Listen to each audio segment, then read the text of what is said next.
Alright, Assalamualaikum and very good night to all of you. Alright, today I will teach you about accelerometer transducer. Okay, before that, let's go through about the motion sensor. So, motion sensor is like an accelerometer, you can call that. It is designed to measure rate of change of position, location, and displacement of object over time. So by knowing the position, or we call it displacement, over time, we can get the velocity and acceleration, right?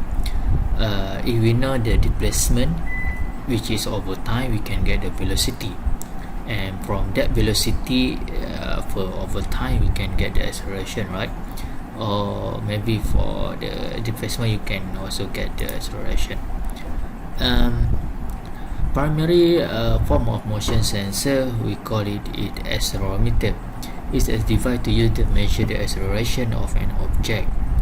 Okay, so if we got the acceleration, we also can get back the velocity, right? By integrate the acceleration, we can get the velocity, and from that velocity, we also can get the displacement. And this is a unit, you have been familiar with this unit before. Let's look about the type of motion. We have a lot: linear motion, right? Anything that move in straight line, we call linear motion. Angular or rotary motion is moved to arc or circle, for example car engine, and this one you can read by yourself. And the third one is the vibration, we call it acceleration motion. It's a cure about an equilibrium point or resting point. You know about this one, right? Bobble head. So what it means is the mass, right? When you pull it it vibrate, right? For certain displacement, and then it will oscillate back, right? Oscillate back and so on. For the graph, we can look at this one. It will generate a sine graph with the certain frequency, right? Over time, and then you also can differentiate. You can get a velocity, and this one the equation for the acceleration when you differentiate the velocity. Okay, let's take graph. Alright, and the next motion is about the shock motion. That means it's like the acceleration that suddenly come to the rest. It's something like a launching when you release some ball, right? You kill it at the rest. What is the principle of accelerometer? Is like in this industrial world, the accelerometer is designed based on combination between Newton's law, mass acceleration, and Hooke law, the spring. That means we got it two equation here: Newton's law, F equal to ma, and Hooke law is the spring, right, and displacement. Okay, K is the spring thickness or spring constant. And when we combine based on these two equations, you can get the acceleration. So what is the in terms of the hardware presentation of accelerometer is like you have the mass here, and then is connected to the spring, and then when the mass is moved, right, so you can get some displacement here, which is the delta x. Okay, this is your starting point, and this is the displacement. Alright, so from using this concept, the principle, we can calculate the acceleration. Okay, and the mass that convert into the acceleration to spring displacement, right? So we call it seismic mass. So from this concept, you can calculate the displacement, right? Because K and M is fixed, and then you also can get the acceleration. And of course, when you play around with the acceleration, you will get it a frequency. We call it natural frequency. So what the relationship between the spring and the mass is given here. Natural frequency is 1/2 pi K over M. Okay, so natural frequency, you know, right? Some frequency that we vibrate, right? Natural one. And damping ratio, that's mean when you have some friction, right? So it will make the mass to become a rest point. Okay. And the equation, I don't want to discuss the detail about the equation. So next is vibration effect. How about the effect on natural frequency and damping that will generate by our table is vibration of our spring management system. For example, you have some table that vibrate, right, going to the left, going to the right, and left. So of course you will have some acceleration here. So we can use our sensor, or we call it accelerometer here, right? And of course we need to have one stop there.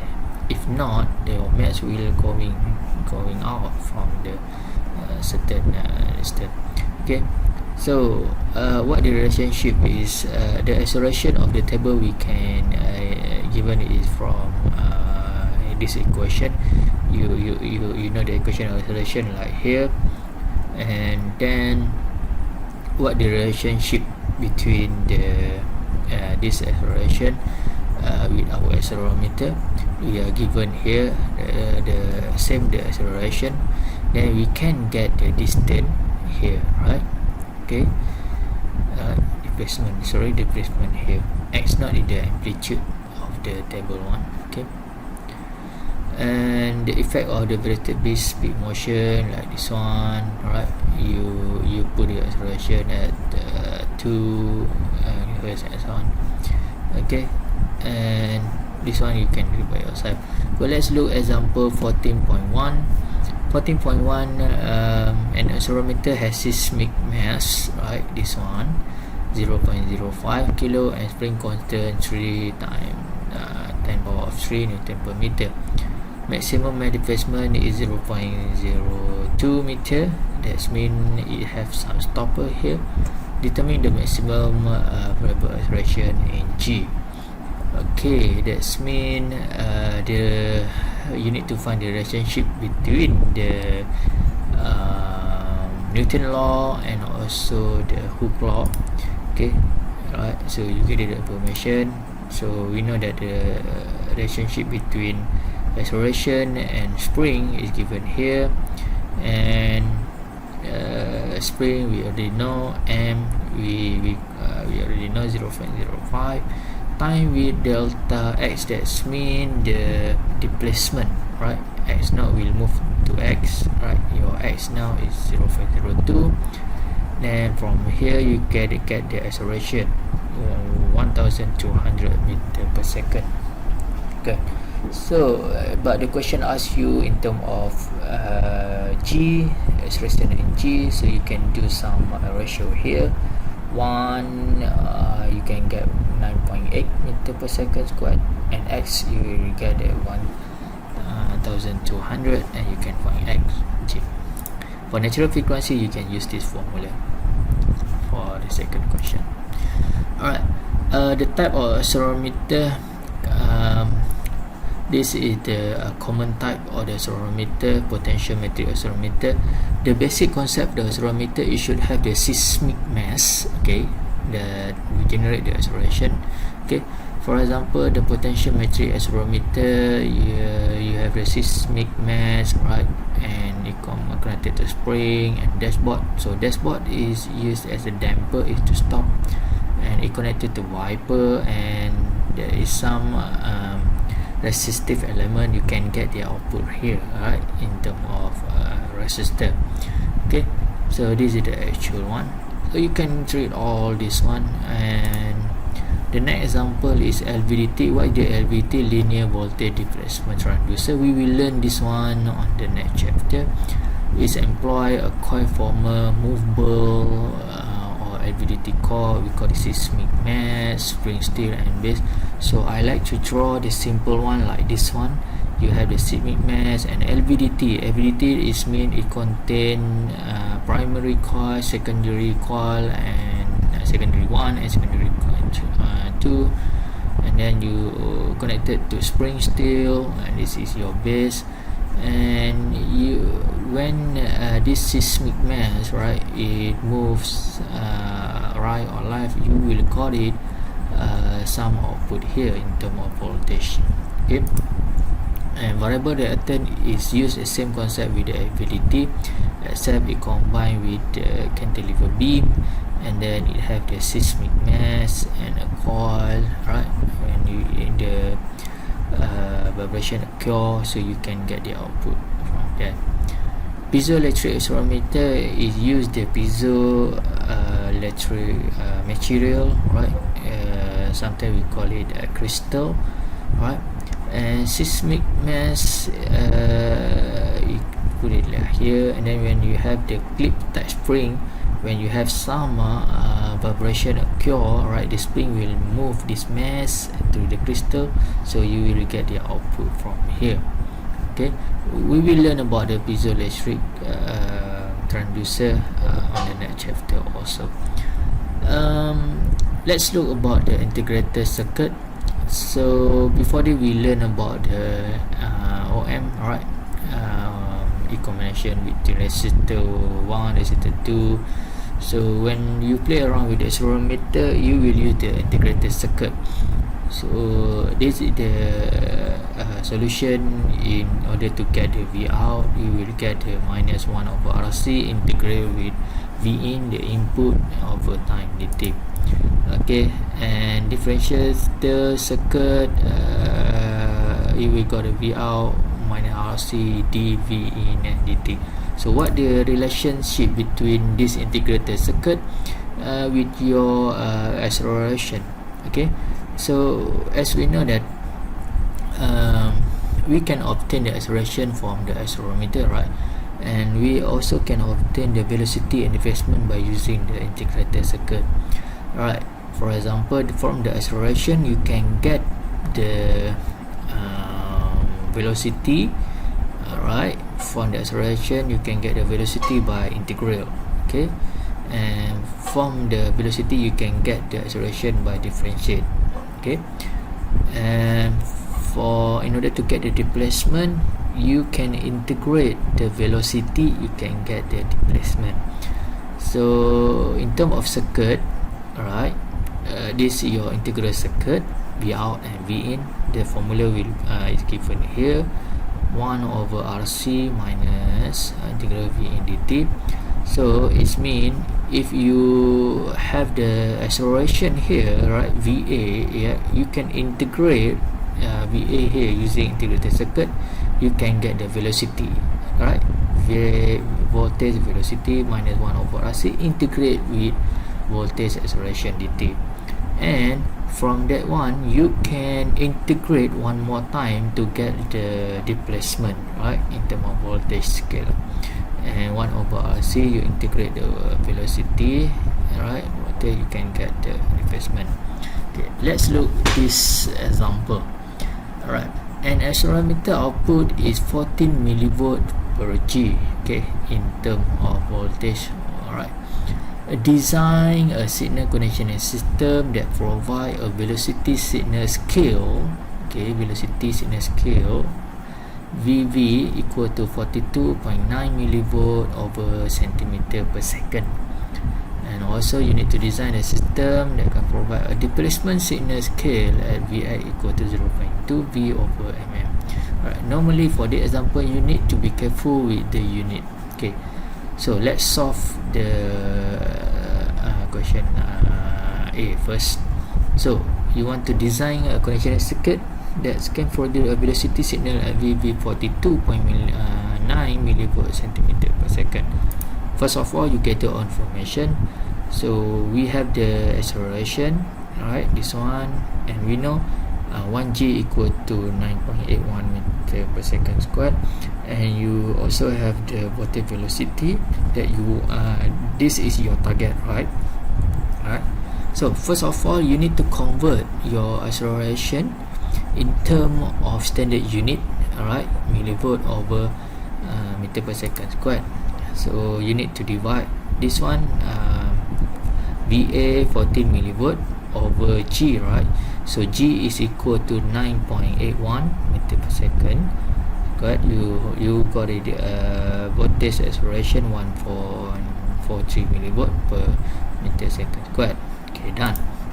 After that, we need to use the integrated circuit, right, in order to get the velocity. From acceleration we can get the velocity. So this is the formula. Velocity minus 1 over RC, integrate with the acceleration, you will get the velocity. So to make it easier, let's choose the R times C equal to 1. For example, we choose the R 1 mega ohm and C 1 microfarad, and from that one you can find the voltage for velocity here by apply the value of R and C like here. And this one, the VA, we already got it from step number 2, and then you will got it voltage V, which is minus. Okay, and don't forget, when you integrate the second, it will become meter per second. Alright, so you got it, this one. So I put it is velocity, voltage velocity negative, but you want your target is 42.9 millivolt. Okay, look at this one, 42.9 millivolt, positive. So what you need is, we need one more inverting amplifier, right, to convert minus to positive, because the inverting will produce negative, right? Negative times negative, you will got it positive. So before that, you need to convert this centimeter per second into standard unit, right? Meter per second. Be careful, millivolt over centimeter per second, you need to convert to meter per second. So how to do that? It's 42.9 per centimeter per second. So we know that 1 cm equal to 0.01 meter. So 1 cm time 1 cm per second is equal to 0.01 millisecond per second, right? And then you want to convert this unit, so 49.9 millivolt over 1 centimeter per second is equal to 49 millivolt over 0.01 millisecond. You got this one, 4.29 volt per meter per second. Okay, and then we will use the inverting amplifier. So what happened here, this one is VV negative, which is 4.2 minus 1.43, and which is your V in. Okay, then you want to get the 4.29, which is your V out. So we can find the gain here. V out we divide with V in, 4.29 divide with minus 1.43. So this one you can cancel out, but be careful with voltage and millivolt here. Then we will get the gain is 3000. So from this 3000 you can choose any resistor. Let's choose 3 mega ohm and 1k, and you can draw the complete circuit. Alright, one integrator plus with inverting amplifier, right? And you will got it, the required velocity, that the question 1. Okay, and for the question 2, for question B is about you find the displacement signal scale at Vi equal to 0.2 over millimeter. Be careful with the unit. Okay, so from the previous circuit we get it is VV voltage velocity negative is minus 1.43. so this one we know 1G equal to 9.81. so our target is Vx 0.2 over millimeter. So first of all, you need to convert this millimeter to standard unit. So let's do like this one before, and then you can get it to 100 volt over meter. Velocity to displacement, you need one integrator. So this is the formula: displacement minus 1 over RC, the velocity. So this is your displacement you get from here, and then you integrate the 1.4 minus 1.43, and then all. When you integrate, this second will be cancelled out. This is the meter. and then you can cancel out this one, and you got it RC 7.15 times 10 minus power of minus 6. Then you can choose the R, for example 715 mega ohm, and C 0.01 picofarad. So when you draw the circuit light, you have the accelerometer VB negative here, and then this is your another integrator. So for overall circuit, you start with one integrator. This is your voltage acceleration, and then you combine it with the inverting amplifier, you got the velocity. And from the velocity negative, right, from integrator you add another integrator, you can get your displacement. Alright, this is the example or an application you can read by yourself. Okay, thank you, that's it.